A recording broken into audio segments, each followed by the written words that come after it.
Bienvenidos amigos televidentes a Pulso Político aquí en TC Televisión. Nosotros continuamos en nuestro camino para tratar y analizar temas trascendentes para la vida de los ecuatorianos. Y uno de esos temas que nos debe preocupar, uno de esos temas que nos debe convocar, involucrar, es el tema de la violencia intrafamiliar. Cuando se habla de seguridad de la ciudadanía, por lo general solo nos enfocamos en el tema de la delincuencia o el crimen organizado. Pero un indicador importante en nuestro país y también en el mundo, por cierto, es la violencia intrafamiliar. Y sobre eso poco a veces tratamos. Y los medios de comunicación debemos tener una responsabilidad de llevarle a ustedes, a la ciudadanía, a la sociedad en sí, temas como este. Porque la única manera de corregir los problemas que se nos presentan en la vida cotidiana es enfrentándolos y tomando solución, no solamente desde la óptica del Estado, sino también desde la óptica de los ciudadanos. Y está más decir que los ciudadanos también somos parte del Estado ecuatoriano. En Brasil trae una noticia el diario El Comercio, que es una noticia que lo recoge realmente la prensa internacional. Un niño se suicida tras herir a su profesora. La noticia dice, un alumno de 10 años se suicidó ayer, se refiere a esta publicación del día viernes, del día viernes 23, ayer en su escuela, luego de disparar contra su maestra durante la clase. Según las autoridades, ingresó al aula en la que estaban otros 25 alumnos y disparó contra la profesora Queiroz. Luego salió del salón y se disparó en la cabeza. Un incidente que nos preocupó a los ecuatorianos es este padre acusado, no voy a dar los nombres porque ya eso se lo ha leído en la prensa, pero es el hecho, un padre acusado por haber asesinado a su esposa, a su hijo y haber tratado de estrangular a su hijo. Dice su cuñado que su cuñado, es decir, el esposo y padre del niño que asesinó, se está declarando loco, demencia temporal. Pero dice su cuñado, durante 7 años no ingería alcohol, durante 7 años era un hombre pacífico, durante 7 años era un deportista. Su hermana quería tener un hogar, pero el esposo de su hermana cambió luego de perder su trabajo. El amor no debe tener dolor, se dice. El amor implica confianza, el amor implica protección. Respeto a los gustos del otro implica comunicación, caricias, ayuda al crecimiento emocional y espiritual. Consiste en compartir la vida con alegría, dialogar sobre las diferencias y preferencias y respetar la integridad física, moral y espiritual de la persona amada. Sin embargo, se nos presenta grandes indicadores de violencia intrafamiliar aquí, en nuestro país y a nivel mundial. La violencia intrafamiliar es un fenómeno de ocurrencia mundial en el que las mujeres y los niños son los grupos vulnerables. La OMC asegura que 1/5 parte de las mujeres en el mundo es objeto de violencia en alguna etapa de su vida y como consecuencia de aquello se presentan altos índices de suicidio y altas tasas de mortalidad en comparación con poblaciones que no la padecen. Para tratar la violencia intrafamiliar hemos invitado a expertos tanto desde el punto de vista profesional como también desde la óptica del Estado. Tendremos a la doctora Nadia Donadonimus, psicoterapeuta y psicoanalista de la Fundación Ser Humano, al doctor Napoleón Vázquez, psicólogo familiar, y a Miriam Alcíbar, asesora de la ministra de Desarrollo Social, con quien vamos a tratar este tema para ver qué solución planteamos en esta mesa de Pulso Político. Veamos el primer reportaje que nos ha preparado entonces Carlos Andrés Núñez y regresamos para analizar la violencia intrafamiliar en el Ecuador. Con frecuencia los titulares de los noticieros y periódicos informan sobre la muerte de mujeres o menores de edad, muchos de ellos en manos de sus propios familiares.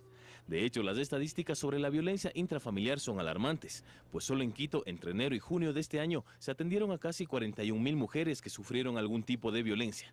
En contraste, la cifra de hombres llegó a los 11.815, mientras que la de menores de edad es de 4.160. De otro lado, según el Observatorio de Seguridad de Guayaquil, en lo que va del año se han detenido a más de 700 hombres acusados de violencia doméstica. En el último año nosotros hemos experimentado prácticamente una cuadruplicación de los servicios. Es decir, si antes denunciar a una persona, ahora denuncian 4 estos hechos de violencia. Lo que implica no necesariamente un aumento de delitos, sino de la confianza de la ciudadanía en los organismos de protección de derechos. Hay una mayor conciencia de este tema como un problema. El 66% de las mujeres creen que denunciando un hecho de violencia intrafamiliar sí van a generar un cambio positivo dentro del hogar. Algunas de las principales causas determinadas por los especialistas para la generación de la violencia familiar son los celos, el consumo de alcohol y la infidelidad.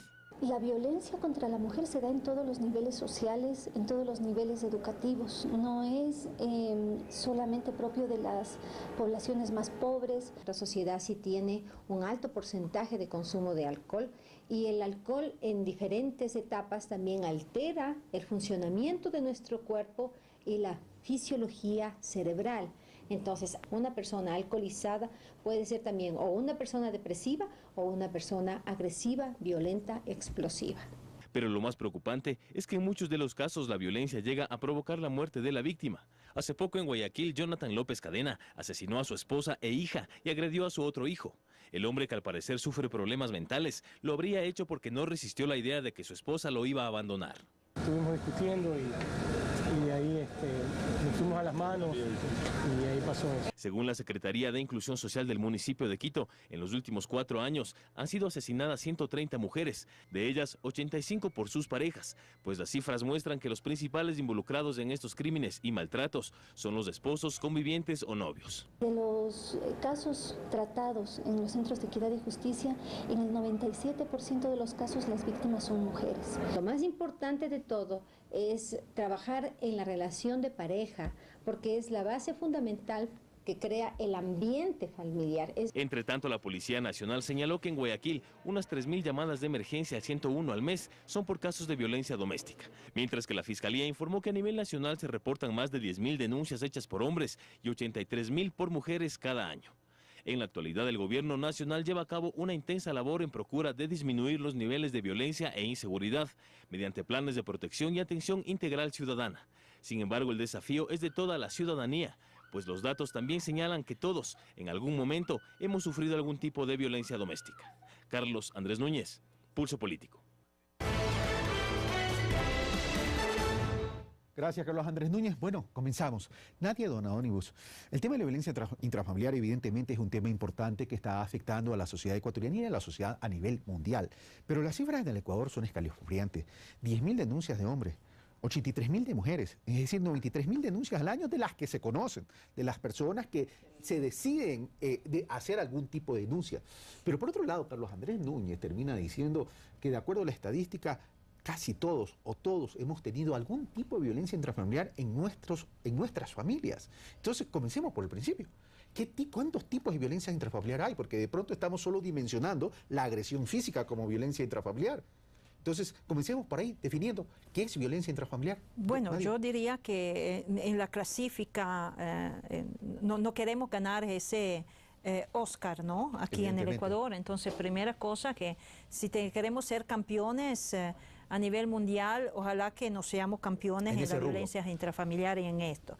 Antes que todo quería decir esto, ¿no? Que me parece importantísimo porque eso de ser campeones desencadena. Es malo, pero recuerda que el dato de la OMS habla de 1/5 de mujeres en el mundo. Claro que sí, pues claro que sí, porque si nosotros tenemos que ver esto, tenemos que remontar un poco atrás en el tiempo, a millones de años atrás, ¿sí? Cuando de la actitud, digamos, del hombre primitivo, respetuoso de la mujer, porque en el periodo paleolítico el hombre, la sociedad respetaba a la mujer porque era una mujer fértil que generaba vida.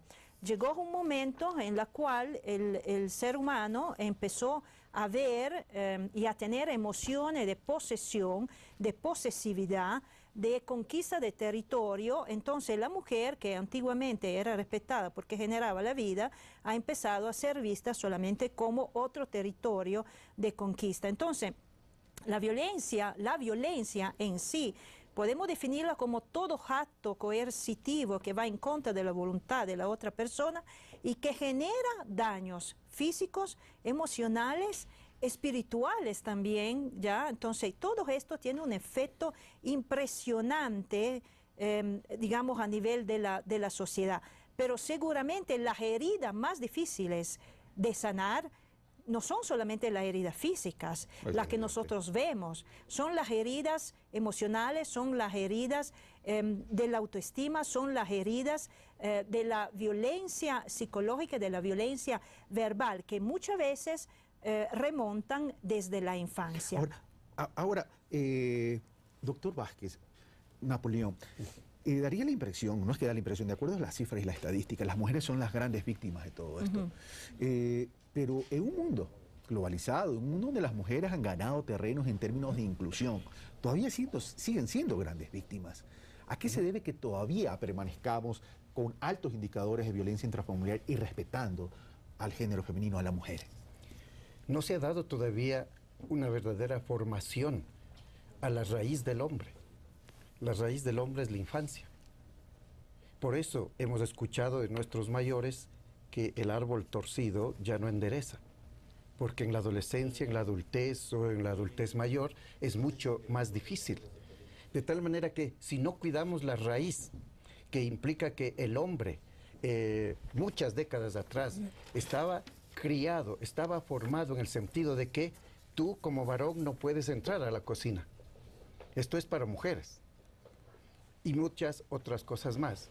El machismo todavía no se ha podido sacar del hombre ecuatoriano y yo diría del hombre latinoamericano. Ahora, no se ha podido sacar. Es evidente que hay diferencias entre hombre y mujer. La física es una de ellas. Gracias. El peso corporal evidentemente es una de ellas. No? Pero en cuanto a actitud, inteligencia, no hay diferencia. No hay diferencia. Entonces, no hay. hemos privilegiado esa diferencia física para sentirnos más poderosos. Hay una falta de equilibrio emocional en el campo justo de la formación y la educación que tiene desde el niño y el adolescente para que pueda entender este nivel de igualdad. Ahora, pero le cuesta mucho al hombre, inclusive al hombre instruido académicamente, le cuesta mucho a veces aceptar el nivel de igualdad de la mujer. Ahora, y mira, ¿cómo entender, siendo los hombres educados por nuestras madres, que respetemos a la mujer? Bueno, yo creo que es un tema profundamente cultural. O sea, realmente hemos crecido, nos hemos desarrollado en una sociedad que ha valorado más lo masculino que lo femenino. O sea, más los roles, actitudes y prácticas asociadas a los hombres que las asociadas a las mujeres. Y entonces, en las relaciones de pareja, realmente, aunque se llamen de pareja, no hay esa, digamos, igualdad de ser hombres y ser mujeres, y se dan relaciones de poder. Entonces, eso es lo que va generando ese sentir, digamos, ese construirse de hombres de una manera y construirse de mujeres de otra manera, que hace y que ha construido finalmente relaciones de pareja donde los hombres se sienten en una relación de poder hacia las mujeres, como decía Nadia, es un poco como otro espacio, es otro territorio a conquistar, y ese territorio es el cuerpo de las mujeres. Esa es la realidad que genera ese sentimiento de propiedad o de sentirse en una relación como en una situación de autoridad o de superioridad sobre el otro. No necesariamente de poder físico, porque hay un acoso psicológico que a veces es mucho, es más traumático que el abuso físico a veces. La manipulación juega mucho en eso. Ahora, estamos hablando de relaciones de pareja, pero terminamos entonces concluyendo que lo que existe son relaciones de poder. Y cuando las relaciones de pareja deben sustentarse en una comunidad de suerte. A ver, antes que todo, ¿de qué pareja estamos hablando? Si no hemos construido seres humanos en capacidad de poder mediar y de poder armonizar los diferentes niveles con los cuales nosotros hemos nacido millones de años atrás. Millones de años atrás hemos nacido a través de nuestro cerebro reptil, el cerebro instintivo. Sucesivamente han llegado las emociones y se ha creado en el ser humano el cerebro emocional. Por último, el neocórtex. Digo por último, pero tiene 40 millones de años ya el neocórtex funcionando. ¿Qué es neocórtex funcionando? Perdón. Es la parte de la corteza cerebral, la parte racional, la parte lógica. Recordemos que la que nos televidentes necesitan un lenguaje mucho más entendible, me ¿no? parece excelente. Además que yo no lo comprendí tampoco. Tu apreciación, pero no importa, sí. Lo que tenemos simplemente que comprender es que nosotros, a nivel de nuestro cerebro, debido al hecho que también existe una espiritualidad, que uno crea o no crea, digamos, nosotros somos seres pensantes dentro de una energía universal mucho más amplia, nosotros tenemos que ser educados y acostumbrados a armonizar esos tres cerebros, ¿ya? Entonces, en el momento que nosotros tenemos un instinto, el instinto tiene que ser mediado por nuestras emociones y mediado a nivel también de la lógica, de la racionalidad. Entonces, si queremos hablar de pareja, ¿cómo podemos hablar de pareja si el ser humano desde miles de años sigue manteniéndose en su individualidad? Porque el problema fundamental es el individualismo. Entonces, la pareja existe en el momento en el cual el individuo siente de ser parte de una sociedad y sale de su self, de su yo, y está disponible a compartir ese yo también con lo demás, sin sentir que le han quitado nada. Okay. Ahora, si el tema de los instintos juega un papel importante, la racionalidad se pierde, ¿cómo articular los instintos, emociones y educar estos instintos y emociones para dejar ese individualismo y ese sentir de yo soy más poderoso que la mujer? En el reconocimiento de justo los fundamentos humanos. En el fundamento humano racional implica que la diferencia es la identidad sexual del varón y de la mujer. Pero realmente son dos humanos que por eso es que se llegó después a llamar pareja al unirse en matrimonio, unión libre o como sea, porque realmente pueden tener mucho más efecto la unidad del sentimiento, la unidad de la atracción, la unidad sexual, la unidad corporal, biológica, etcétera, y especialmente la unidad psíquica. Y al tener esto, definitivamente fue cuando se dio la idea de la formación de una pareja. No olvidemos que en la creación en el campo religioso, del cual no conozco mucho sinceramente, pero dice que el hombre dejará a su padre y a su madre para unirse a su mujer y ser una sola carne. Pero esa una sola carne, eso no está todavía. No se da, hay una fractura. No hay. Ahora, pero si tenemos, realmente no se da. Si tenemos eso, ese es el diagnóstico, si tenemos esos síntomas, Miriam, las familias entonces, si no podemos hablar de relaciones de pareja, peor podemos hablar de familia, porque familia no es simplemente que vivimos en una misma casa y somos una familia. Familia es la unidad que tanto Nadia como el doctor mencionan, y el tema es cómo armonizar entonces esos instintos, educar las emociones y regresar a los fundamentos hombre-mujer, a la unidad de los seres humanos, dos en uno, al amparo de ese amor que se dice debe existir en una relación de pareja. Sí, bueno, yo creo que son importantes dos cosas de lo que has planteado en este momento. Primero, que creo que es necesario otra manera de construirnos, otra manera de educarnos y, por supuesto, de educar a los desde que son niños y jóvenes, de lo que es ser hombre o ser mujeres. Y eso creo que atraviesa mucho por romper, por cambiar casi totalmente lo que son nuestros patrones sociales y culturales. Cómo nos socializamos o cómo aprendemos desde niños o niñas a socializarnos como varones o como mujeres. De manera que vayamos logrando, y ojalá relaciones mucho más igualitarias entre hombres y mujeres. Y por otro lado, creo que también es importante replantearnos el tema de la familia que estás diciendo ahora, porque normalmente hemos asumido que una familia es, una institución al final, una unión de algunos miembros, donde hay alguien que ejerce, digamos, como el jefe de esa agrupación. Y yo creo que eso también pasa... ¿Alguien que ejerce como jefe? Es que así se asume normalmente, hablamos de jefe o jefa de familia. Cuando hay dos en uno y ambos son corresponsables de su amor y de su familia y de cuidar la construcción de esa relación. En el caso de dos adultos, Carlos, porque también ahora hay toda una realidad de que son familias diferentes, incluso hay familias ampliadas, hay otro tipo de familias que también nos hace digamos, necesario replantearnos ese concepto de familia. Ahora, Nadia, me llega un mensaje de un televidente que dice este tema de la liberación de género, etcétera, etcétera, incide mucho en esta falta de tolerancia y en esta lucha por ser igual y genera más violencia. Bueno, primera cosa, si vamos al concepto de la familia de los jefes, ¿cómo podemos nosotros ver una familia como un equipo donde la familia tiene roles? No es vertical, tiene roles diferentes. La pareja tiene igualmente de forma individual la también. pareja tiene roles, los hijos tienen roles, los abuelos tienen roles, porque los ancianos también han desaparecido de la familia, que tienen un rol importantísimo dentro de la sociedad y de la familia. Y eso es preocupante, porque cuando desaparece el anciano, desaparece la sabiduría. Antes eran los sabios de la tribu, ahora no son nada. No lo queremos ni siquiera a veces. Como carga, no lo queremos ni siquiera a sentarse en nuestra misma mesa. Entonces, la liberación femenina no es que genera la violencia intrafamiliar. La liberación femenina llega porque hay violencia en contra de la mujer.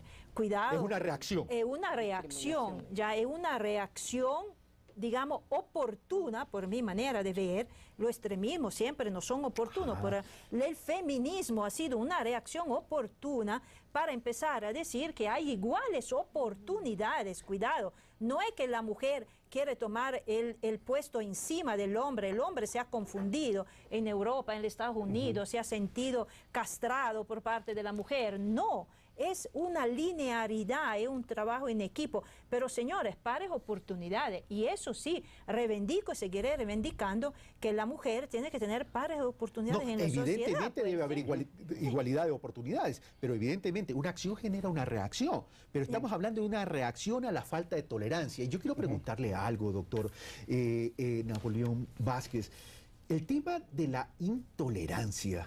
¿Cómo nos llega a la sociedad, a la familia? Porque a nivel del mundo estamos viendo que hay mundos polarizados. Tenemos en el Ecuador también una sociedad polarizada, aunque digan que no hay una sociedad polarizada. Discusiones que se van a los extremos y esto genera violencia. Y vemos violencia en todos lados. Vemos violencia en la manera de hacer política. Vemos violencia en la forma de hinchar por un equipo. Vemos violencia en la forma de discutir y debatir nuestro tema. Entonces, eso dispara el nivel de intolerancia. ¿Y esto llega a la familia o nace desde la familia? El trabajo que nosotros hacemos en la institución a que represento, que se denomina PROEPS, implica diariamente, durante 33 años que esta institución funciona, atender diariamente 20, 30, 40 casos, de los cuales el 50% son problemas de violencia intrafamiliar, pero comenzando con los niños. Los niños, al ver la agresión del padre hacia la madre y sentirse impotente, mantiene en su estado mental esto hasta cuando llega a su formación de adulto y lo reproduce inclusive con algo de inconsciencia. La mujer igual, en el campo de la defensiva. En ese sentido, cuando él llega inclusive a ser un deportista, porque pierde el control, no solo porque es un ser humano, sino porque tiene aquí muchos campos de video que vivieron desde su infancia, atravesando por su adolescencia hasta cuando llega a ser adulto, un profesional excelente, un profesional con muchos títulos, masterados y todo, y que llega un momento X donde pierde el control y agrede a su público, a su esposo, aquí no vale ni la billetera, ni el poder político, ni el poder familiar, no, ni la cultura, ni la educación, ni la pobreza, ni la riqueza. Exacto. Entonces, esto reproduce que cuando ya esté en la adolescencia se comienza a ver el resultado. Ahora, ¿qué decían los mayores? Lo que se siembra, se cosecha. Sí. Y igual en la adultez. Mire, está deseosa de querer opinar algo en este tema que usted acaba de decir. Solo agregar una cosa. Porque, ya son dos, dice. Sí, bueno, vamos. Es que cuando al niño desde chiquito le dicen, no te dejes, tú tienes que pelear, tú tienes que ser agresivo, los niños no lloran, ese tipo de cosas los va aprendiendo. Los mismos madres, el mismo padre. Pero claro, es toda la institucionalidad, en la escuela, en todas las instituciones. Le dan un puñete y devuelve 3, le dicen. Claro, y entonces un chico que ahora, siendo adolescente o joven, va al fútbol, va, por ejemplo, a un escenario deportivo, va a agredir. Bueno, o sea, y se genera veamos todo lo que se ha pasó en el generado. Estadio Capo Pero la semana claro. pasada. Sí, no he visto, pero evidentemente ese tipo de Claro, pero cosas eso es son sí. resultado Sí, de... son reacciones, pero son violencias que se salen y que cuando se masifican es peor. claro, Ahora, tú querías opinar Sí. con algo en relación a lo que dijo Sí, Napoleón. algo en relación un poco a todo, y también lo que dijo el colega. Veamos un poco, hablamos de niños, correcto. No solamente lo que ven, porque lógico, toda la neurociencia lo dicen, ¿no? Nosotros grabamos en nuestro cerebro también sobre todos esos descubrimientos de la neurona espejo, ¿no? No solamente lo que nosotros vivimos, sino que lo que vemos, y también grabamos emociones, que son engramas que nosotros seguimos adelante y lo mantenemos ahí en el tiempo. Entonces, no solamente lo que el niño ve, que el padre que golpea a la madre, sino que el crimen de los niños pegados, ¿ya? Y culturalmente, desde miles de años, se piensa que un niño que recibe un castigo físico, ya no le hace absolutamente nada. Mejor Sino dicho, que más bien es un corrector a un comportamiento equivocado como que del fuera niño. una pedagogía oportuna. Mientras nosotros sabemos, de un punto de vista científico, que ese niño que ha sido castigado se siente afectado en su autoestima, afectado en su proceso de empatía, impotente, y construye dos caminos sinápticos en el cerebro, en su personalidad. El primero, se deprime, se enferma de un punto de vista psicosomático en el cuerpo, se baja la autoestima, le viene la ansiedad, el insomnio. El segundo, se hace un violento social. Esos son los dos caminos. Y es una De ahí, reacción a todo lo que es fue una adquiriendo como reacción. esponja. Recordemos que el niño es una esponja, ¿no? El niño no es esponja. Entonces, el niño maltratado, el niño Y luego en la pegado, Claro. La violencia castigado social. físicamente, es Y un la violencia crimen. social en la calle, claro. Es un crimen Ya. reconocido. Hay un estudio que implica que cuando el varón, en su etapa de infancia, fue agredido físicamente por su madre, es el primer mundo femenino para él, independiente de ser su madre que le tuvo 9 meses en el vientre. Y esta mujer, para este niño varón, siendo su madre, por criarle, según manifestaban, para que sea buen hombre, utilizó el castigo físico, la agresión física, muchos tiempos atrás, un pedazo de madera, un cabestro, una correa, el golpe de puño, etc. Cuando va desarrollándose a ser hombre y forma su pareja, se casa, tiene aquí que la primera mujer de su vida, ¿quién fue su madre? Le tenía bajo el pulgar. Y cuando ahora tiene una esposa, no resiste que haya una segunda mujer que venga también a querer agredirle psicológicamente y menos físicamente. O sea que el primer círculo de la violencia intrafamiliar nace de la propia familia. De la propia evidentemente, familia. porque estamos en una relación de dos individuos, hombre y mujer, que mal se llama pareja porque existe una relación de desequilibrio por el concepto de relaciones de poder. Ahora, si este tema nace desde el instinto, de las emociones, hay que educarlo, hay que humanizarlo, Miriam, ¿qué hacer? Porque como Estado nos debe preocupar, y aquí como representante, en este caso como asesora de la ministra de Desarrollo Social, ¿qué hacer para poder neutralizar desde la infancia, desde la propia familia, rescatar los conceptos familiares? Porque aquí estamos hablando ya no solo de principios, valores, comportamiento, etcétera. Bueno, de hecho, el Estado ecuatoriano, desde hace algún tiempo, ha impulsado algunas medidas que han sido sobre todo medidas reactivas o algunas cosas relacionadas fundamentalmente con el tema de justicia. Entonces acá se crearon hace 15 años las comisarías de la mujer y la familia, donde las mujeres especialmente han ido a hacer denuncias y a encontrar algún tipo de apoyo psicológico, Medidas, social claro. Y esto. Medidas reactivas que son necesarias, pero también Correcto. necesitamos Entonces, prevención. Sí, a eso iba. Y desde el 2007 existe acá en el país un Plan Nacional de Erradicación de Violencia de Género que plantea fundamentalmente trabajar alrededor de 5 ejes, pero el primer eje tiene que ver con la necesidad de transformar patrones socioculturales. Tuvimos durante el año anterior, y estamos poniendo desde esta época otra vez, esta campaña que es Reacción Ecuador, el machismo es violencia, se llama, Reacción Ecuador, el machismo es violencia, que la idea es justamente llegar al fondo del problema, por lo menos acá en el país. El fondo del problema tiene que ver justamente con esa práctica a la que me había referido antes, con esa práctica con la que nacemos, con la que nos construimos en la relación como hombres o como mujeres. Ahora, yo tengo un caso, por ejemplo, de una amistad que me contaba la otra vez que la persona que da servicio doméstico en su casa, mujer, había salido embarazada de una relación que la pareja de esa persona le había pegado en más de una ocasión, pero sin embargo, esta señora ha vuelto recurrentemente a esa relación.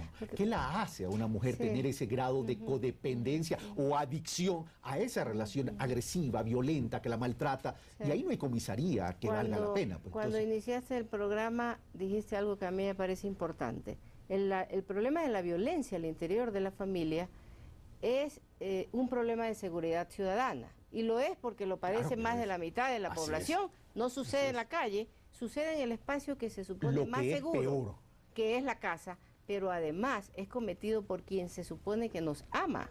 Entonces es complicado, no es muy sencillo para alguien, y yo supongo que se da justamente este tema de me golpea ahora, pero en el fondo supuestamente me quiere, y a veces hay también esa, parece mentira, pero también hay esa idea de que al final es por corregir o al final es por intentar mejorar o algo, ¿no? Pero es muy complejo por eso, porque hay sentimientos de por medio. Napoleón, ¿querías agregar algo? Y nadie nos vamos a ver el segundo reportaje. Que dentro de la psicología familiar, esta pareja está considerada como la del sádico y la masoquista. Él porque se acostumbró a agredirle, y la mujer porque se acostumbró a recibir el castigo y sin embargo siguen juntos. El sádico. Ahora, ¿eso la es masoquista se ¿Eso adapta. es cultural o es una enfermedad? Realmente ya tiene mucho que ver con un desnivel psicológico, realmente. No vamos a ir al extremo y decir la persona está loca, pero sí tiene su desnivel psicológico que implica que va saliendo de su normalidad y racionalidad. Bueno, ya vamos a la discrepancia sin perjuicio que puedas argumentar tu opinión, y está bien. Ahora, aparentemente ese viejo dicho, pegue marido, pegue patrón, parece que entonces está llegando a niveles de enfermedad. Nadia Donaoni, yo quería agregar algo respecto a la relación madre-hijo y respecto a la prevención. Ya, quería decir lo siguiente, ojalá que sea comprensible, no porque los televidentes no me comprendan, sino que yo sea lo suficientemente comprensible. Pero el ser humano en la relación madre-hijo empieza a nacer antes de nacer, durante el parto. Evidente. Entonces, toda esa relación nosotros tenemos que irlas a buscar en los 9 meses de embarazo y también en los embarazos deseados o no deseados. Tenemos nosotros una integralidad de nuestro cuerpo biológico, de nuestro cuerpo mental y emocional, llamámoslo así, que es nuestra personalidad. Nosotros podemos existir en lo biológico, pero podemos no haber tenido padres y madres que nos han permitido que nosotros conformamos nuestra personalidad. Entonces, de ahí empieza la frustración y la necesidad a veces de conquistar con violencia algo que sentimos que nosotros no tenemos. Entonces, si hablamos nosotros de prevención primaria, nosotros tenemos que ir a trabajar muchísimo en los consultorios familiares a nivel de apoyar a la madre y a los padres a tener una relación psicológica oportuna antes de nacer. Cosa número 1, porque esto lógicamente lo veremos después de 10 o 15 años, pero estamos ciertos que lo vamos a ver. A nivel de prevención secundaria hay que trabajar muchísimo en la escuela, en el desarrollo de la inteligencia emocional, en la capacidad del ser humano de utilizar su hemisferio derecho y poder mediar conflictos, tener una buena comunicación, tener una buena empatía con los demás. Eso es fundamental, que entre dentro del pensum de la escuela y de los colegios, desde lo maternal, desde lo kinder. Asistencia a la familia, una estrategia de educación distinta. Es distinta. Y por último, utilizar... Que no tiene que ver con adquirir conocimientos. Que no tiene sino nada de que ver. desarrollar inteligencia emocional. De desarrollar habilidades respecto a la inteligencia emocional y al equilibrio de los 3 cerebros, como decía antes. Y por último, utilizar dentro de los colegios, porque como se dice, es una estrategia sumamente valiosa y no muy cara, ¿sí? Si hablamos también de costo-beneficio, que es el utilizo de técnicas de control del sistema nervioso simpático, parasimpático y también emocional, como técnica de relajación y de equilibrio de los sistemas nerviosos, como el training autógeno de Schultz. Estamos llegando a generar y construir estilos de vida que nos permitan construir relaciones sanas. Claro. Bueno, sin perjuicio... sí, perdón, mira, tú decías que tenías una réplica en relación a lo que dijo Napoleón. Sí, no, yo no soy psicóloga, pero en todo caso creo que no podremos... Sí, es que a mí me parece un riesgo que, digamos, que veamos todo como un efecto de una... de una cosa de enfermedad psicológicas, porque en este país, de acuerdo a encuestas de Maín, que son unas encuestas de salud pasadas en el 2004, 46% de las mujeres dijeron haber vivido algún tipo de violencia física, psicológica o sexual durante alguna etapa de su vida, de 12 a 49 años. Hay mucho subregistro.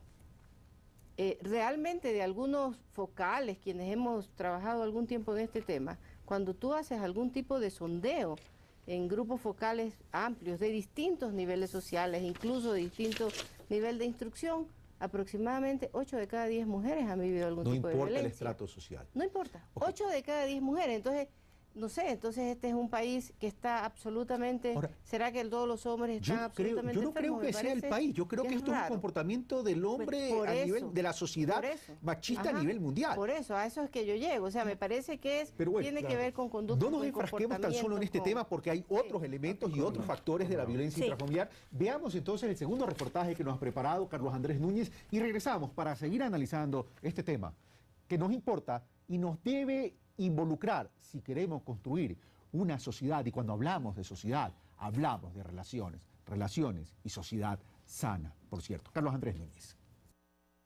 El fenómeno de la violencia parece ser un problema mundial, pues no solo en nuestro país se escuchan hechos lamentables como asesinatos, palizas, violaciones y otros crímenes. Alrededor de esto existen también otros problemas que serían los que generan esta espiral de violencia. Idealmente debería ser la familia un espacio de protección, un espacio de solidaridad mutua entre sus miembros, un espacio de mancomunado, de emprendimiento inclusive económico.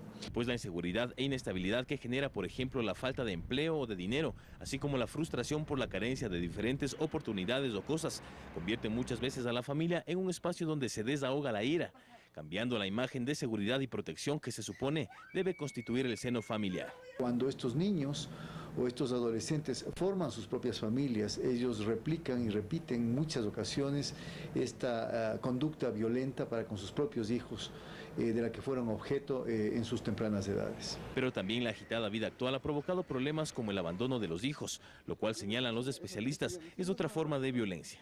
Dice, pero si todos los días estamos en casa todos juntos, sin embargo, a veces ni se hablan. Generando un vacío emocional en los jóvenes, que al intentar ser llenado, desencadena en problemas como adicciones, involucramiento en pandillas y otras situaciones similares. Por eso a veces se dice la televisión, ahora los videojuegos, son las nanas, son las niñeras de muchos niños. Por ejemplo, aquí pongo también entre las causas el fútbol alienante, el deporte alienante. El psicólogo Bruno Estornayolo sostiene que el ser humano está conformado por su parte biológica, psicológica, sociológica, cultural y espiritual, y señala que esta última, al irse perdiendo poco a poco, ha generado más violencia. Porque la gente ya no se siente culpable, por ejemplo. Con la religión uno se sentía culpable, me siento todavía, se sentía culpable de hacer daño. Concepto con el que discrepa el sociólogo Hernán Reyes, quien manifiesta que muchas veces los sistemas religiosos más bien propenden a la violencia. No creo que una familia per se, una familia donde exista una mentalidad religiosa, donde exista una creencia compartida, sea una familia donde automáticamente desciendan los niveles de violencia intrafamiliar en relación con una familia que practique valores más laicos. Por otra parte, tienen también un papel fundamental los medios de comunicación e industrias como el cine, a través de los cuales a diario se difunden contenidos de mucha violencia. Sin embargo, es responsabilidad de cada familia, padres e hijos, el buscar la armonía familiar y fomentar los valores necesarios para una convivencia en paz. Carlos Andrés Núñez, Pulso Político. Gracias, Carlos Andrés Núñez. Recordamos que estamos tratando el tema de la violencia intrafamiliar en el Ecuador, tema que tenemos que tratarlo con profunda responsabilidad y seriedad. Dejemos de lado algunos temas que más nos tienen enfrascado como país y trabajemos por el ser humano, por la pareja, por los hijos, por la familia, que la sumatoria de las familias es la sociedad. ¿Terminé con quién? Terminé con Miriam. ¿A quién le toca? Le toca a ti, Nadia. Sin pelear. Los líderes entonces son sociales, son culturales, tienen que ver con temas de personalidad. Entonces estamos hablando de temas estructurales, integrales, etcétera, etcétera. Pero hay cosas interesantes que nos da a conocer este reportaje. Este reportaje toca temas como, por ejemplo, dice Hernán Reyes, es que los medios y los videojuegos se transformaron en las nuevas nanas de los niños. Es decir, padres que han dejado a los niños a la buena de Dios, por decirlo así, donde no se ejerce un control, donde no se ejerce un ejercicio de formación, donde no se construye relaciones y donde evidentemente en la medida de que comencemos a ser adictos a los medios de comunicación y adictos a estos videojuegos, estamos rompiendo también el diálogo, la comunicación. Para enamorarse hay que conocer y para amar también hay que conocer. Si no tenemos esa relación, no nos conocemos, ergo, ¿cómo nos podemos amar? Por un lado. Por otro lado, niños. Hemos hablado de niños que también sufren la violencia, que ven, reciben, adquieren todo este registro en el inconsciente y cuando son adultos lo sacan. Pero tenemos hoy día niños también que a los 12 años consumen alcohol, a los 12 años ya comienzan a consumir drogas. Vemos que un negocio de narcotráfico que le genera adicción a los niños desde muy temprana edad, 10 y 12 años, y le generan la adicción para luego involucrarlos en los circuitos de comercialización y adicionalmente con una iniciación temprana de su sexualidad. Todos estos elementos generan la explosión de estas violencias, Nadia Donadonibus. Todo esto genera un ser humano fragmentado. Todo eso genera un ser humano que ya no es integral en su estructura, también como decía el reportaje, biopsicosocial y también energética y espiritual. No nos confundimos la religión con la espiritualidad. La espiritualidad es nuestra capacidad de conectarnos y de poder trascender lo que nosotros tenemos. Conceptos religiosos a veces generan más violencia. El concepto de la espiritualidad es otra cosa. La espiritualidad está más allá, hay una relación directa con para los religiosos, para los cristianos el creador, para otros alguien superior. Algo superior. Entonces, esa falta de contacto con algo superior y vibrar también a la misma frecuencia de la energía universal, con esa inteligencia interna perfecta que tiene el universo, que ha permitido que se pueda crear órganos, cerebro, huesos, hígado. Si nosotros no vibramos y no creemos en esto, el ser humano empieza a fragmentarse, queda solo delante de los videojuegos, ¿ya? Y las emociones empiezan a descompensarse, se descompensan. No nos olvidamos que las emociones tienen un factor importantísimo en el cuerpo y entonces están en capacidad, a un punto de vista psicosomático, de descompensar también nuestra capacidad de inhibir los instintos y nuestra capacidad de inhibir o producir los neurotransmisores necesarios para mediar la agresividad. Si nosotros nos aislamos, somos deprimidos, nos sentimos solos, la producción de serotonina baja y la serotonina es un neurotransmisor importantísimo que ayuda a que el ser humano junto con sus valores, con su moral, con su personalidad, con sus emociones, pueda no ser agresivo. Si nosotros tenemos personalidades testosterónicas con un aumento de esos componentes machistas, sabemos que las personalidades testosterónicas aumentan la incapacidad de controlar el instinto de la agresividad. Ahí estamos hablando que se puede neutralizar aquello con algún tipo de tratamiento, además del psicológico médico. A ver, cuando nosotros hablamos también de tratamiento psicológico, lo psicológico tiene que ir a la integralidad. Nosotros no podemos fragmentar el ser humano. El ser humano es psicológico, es cuerpo, mente, espíritu y energía, porque nuestros órganos funcionan con energía, nuestro cerebro funciona también con energía bioeléctrica y nuestro cuerpo con energía biomagnética. Cuando lo psicológico, lo mental, lo emocional no recibe un tratamiento de acogida, lógicamente todo el resto también se fractura. Nosotros también desde el punto de vista psicoterapéutico tenemos que ampliar nuestra visión y empezar a crear redes terapéuticas desde un punto de vista psicológico. Vamos con este primer elemento, redes terapéuticas, pero tenemos una realidad, tenemos en el país y en Latinoamérica y en el mundo grandes pobrezas. Entonces, si bien esto no respeta estratos, los de mayor estratos pueden tener más recursos para acudir a ayuda, pero las personas donde existe esa gran pobreza, ¿cómo podemos atenderlos y bajo qué estrategia la podemos atender?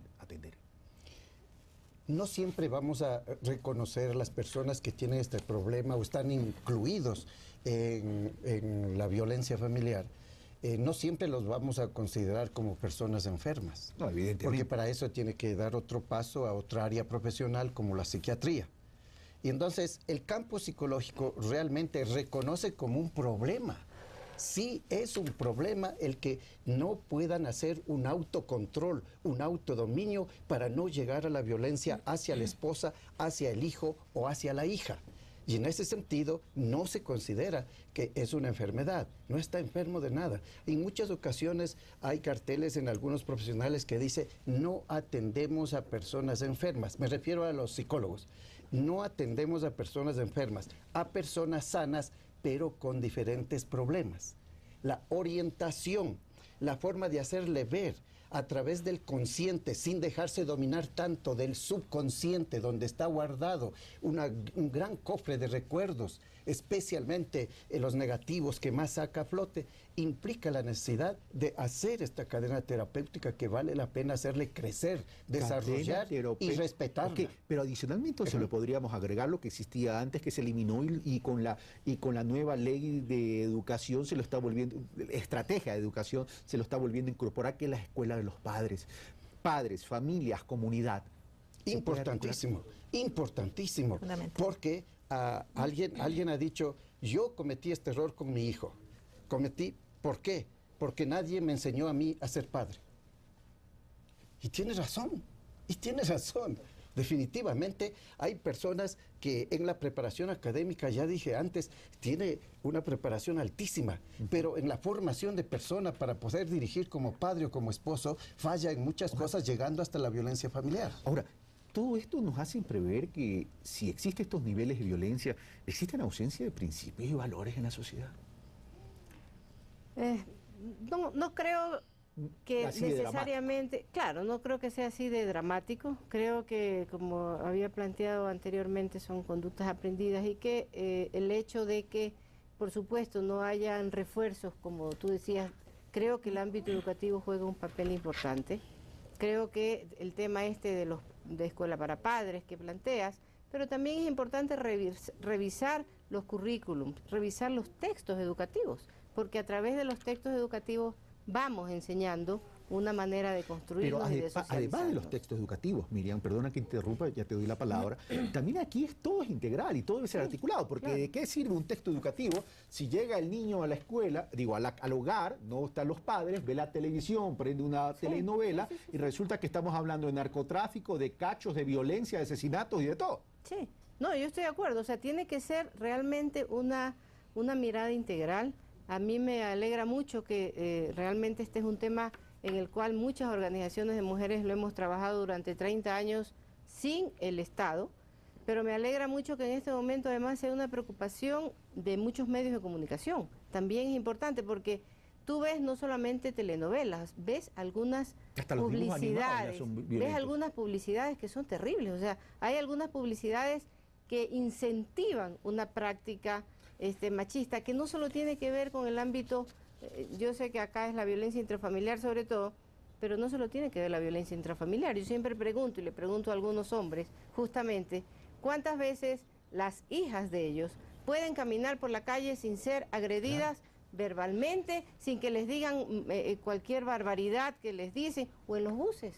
O sea, ¿cuántas chicas en los buses son tocadas por solo por el hecho de que ellas son mujeres? Y hay violencia de todo tipo, por ejemplo, aquella publicidad, y me están haciendo acuerdo por interno, de aquella violencia, el supermercado, la violencia de una mujer contra un marido que prácticamente lo hace quedar como un tarado porque no distingue entre una cebolla colorada y una cebolla blanca. Es la propia violencia lo que nos lleva, es la propia, los medios y la publicidad la que nos está incitando a esos niveles de intolerancia y de violencia. Ahora, pero cómo proteger a nuestros niños. Estamos construyendo niños para una sociedad violenta. Mencioné alcohol, mencioné droga y mencioné inicio a temprana edad la sexualidad. Claro, yo creo que llega un momento en el cual a mal extremo remedios. La sociedad tiene que empezar a poner un stop y tiene que estar disponible también a renunciar a toda una serie de comodidades, entre comillas, que después comodidades no lo son para nada porque veamos los resultados, digamos. La violencia es fruto, lógicamente, de esa integralidad, es fruto también de la cultura. Las conductas aprendidas, lamentablemente, después conllevan también a personalidades patológicas, no nos los olvidamos, porque la fuerza de dar todos los sacrosantos días con modelos negativos y violentos se transforma en una personalidad patológica que comete lo que ha cometido este señor que hemos visto. En el llamo señor la vida real, porque le tengo respeto, porque independientemente de lo que ha hecho, que yo no comparto, pero sí tengo que tenerle respeto porque tiene que haber tenido un sufrimiento emocional y mental muy profundo. Claro. Pero cuando pasan estas cosas yo me pregunto, ¿y nosotros dónde estábamos? ¿Cuántos hemos estado disponibles también a renunciar a esa comodidad? Digo nosotros, no lo que estamos aquí sentados, pero nosotros en el sentido general. A renunciar, por ejemplo, a ver nuestra telenovela preferida, que no quiero perder ni siquiera 5 minutos. ¿Cuánto estamos disponibles a renunciar a ciertas comodidades de los niños delante de los videojuegos o delante de su dibujo animado? Pero este es un tema, Nadia, que me lleva a preguntarle ahora a Napoleón lo siguiente. El ejemplo que pone Miriam de las publicidades, que también lo puse yo, y el del tubo, que es más grosero todavía, eso es espeluznante.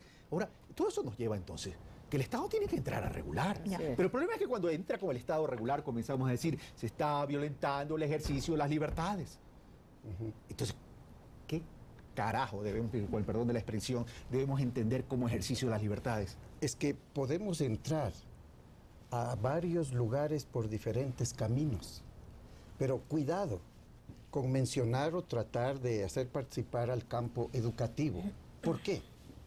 En esta semana se atendió un caso de un niño que no quiso regresar a su escuela ni por presión de agresividad, ni pidiéndole de favor en ninguna manera. La historia sencilla y veloz es que la maestra consideró que el niño tenía que recibir un castigo y tenía que ser un castigo físico. Y le dijo, yo no puedo agredirte o toparte físicamente. Yo no puedo, pero sí pueden tus compañeras. Pidió 10 compañeras. Llevó cerca de la pizarra al niño. Le puso en redondo, aquí en la ciudad de Quito. Pero eso hay que denunciar. En escuelas normales. Ahora, cada una le va a agredir, especialmente en las orejas de la niña. Pero qué barbaridad. Y así llegó a nuestra consulta. Pero ¿en manos de quién están nuestros niños? Así llegó a nuestra... Por eso es que hay que tener cuidado en que el gobierno tiene que hacer esto, que pues, la educación se puede arreglar política esto. de Estado. Regular. No Yo hablo de regulación y política de Estado. Regular. ¿No es cierto? Porque eso lo que usted está exponiendo es preocupante. Regular, Exacto. claro. Entonces, este es un caso. Nosotros tenemos registrados durante cada año lectivo muchísimos casos, muchísimos. En ese sentido, pero si la nuestros violencia, maestros son ignorantes, ¿qué podemos esperar entonces? Exacto, allá voy, en que debemos tener mucho cuidado con eso. Ahora, ¿tú querías acotar algo para ir donde Miriam? Sí, quería decir, nosotros también como fundación hemos creado una alianza con la Arquidiócesis de Guayaquil, estamos abriendo en las parroquias centros de escucha, de consejería familiar para después poderlo derivar y poderle dar un tratamiento. Pero la realidad es dramática. Es dramática porque también hemos olvidado lo que es el abuso y la violencia verbal. Los niños que desde chiquitos, así como las mujeres, lamentablemente, de millones de años, recibimos palabras que hieren. Y sabemos, según también toda la investigación que hizo el profesor Emoto respecto al agua y a la modificación y a la descompensación del agua cuando recibe, digamos, palabras violentas y agresivas, imagínense cómo nosotros podemos trabajar y estar tranquilos cuando justamente, como dices tú, Carlos, no hay personal formado y respetuoso de un punto de vista no solo de conocimiento y de pensum, digamos, de lo que estás haciendo, sino que no tiene ética, no tiene filosofía. Las escuelas ya no enseñan filosofía. La ética, tú le preguntas a un niño qué es la ética, te preguntas si es la última hamburguesa del burger. ¿Sí? Bueno, estamos claros que en la educación tenemos que hacer algo, pero hay otro tema. Madres enérgicas y padres permisivos. Entonces la figura paterna como que a veces se pierde y el niño tiene solo una figura, la materna, o al revés, cuando la familia está fracturada por los que emigran, etcétera, etcétera. ¿Eso incide también en el tema de la violencia intrafamiliar, creciendo niños para una sociedad violenta? Sí, una aclaración inicial es que con respecto a lo que decía aquí el amigo, creo que es importante, nosotros estamos trabajando, y creo que todos quienes estamos acá estamos de acuerdo en que hay que trabajar por una sociedad sin violencia, pero en todos los espacios. O sea, no estamos diciendo ahorita la violencia intrafamiliar, como se da dentro de la familia, entonces encarguemos la educación de los chicos a las escuelas, y no se trata de eso. Se trata de un trabajo conjunto, hay que ser corresponsables. Yo estoy de acuerdo con lo que has planteado en el sentido de que la responsabilidad del Estado es regular. O sea, el tema de los medios era uno, lo que dijimos en antes, pero en las escuelas es otro. O sea, por supuesto hay que averiguar quién es esa maestra. Allí es donde entra la regulación. No pueden haber maestras o maestros que estén ejerciendo ese nivel de violencia verbal, de discriminación que hacen contra los chicos. Ese es un tipo de discriminación pública que lo hace avergonzar y que va a ser evidentemente una persona resentida.